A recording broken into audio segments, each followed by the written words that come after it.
Știai că există 2 state în care este ilegal divorțul?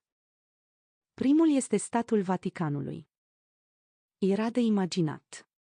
Dar al doilea sunt Filipinele. Aici nu este nicio formă civilă pentru a putea divorța. În Thailandia este ilegal să calci pe bani.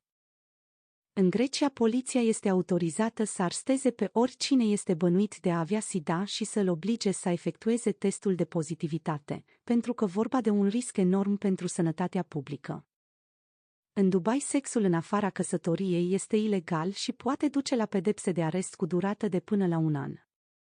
Dar aceste pedepse sunt aplicate și în caz de viol. Dacă victima nu are martori sau nu poate demonstra violul, aceasta o să fie pedepsită de același delict. În Arabia Saudită, limita de vârstă pentru a te căsători este de 15 ani. Dar este posibil să te căsătorești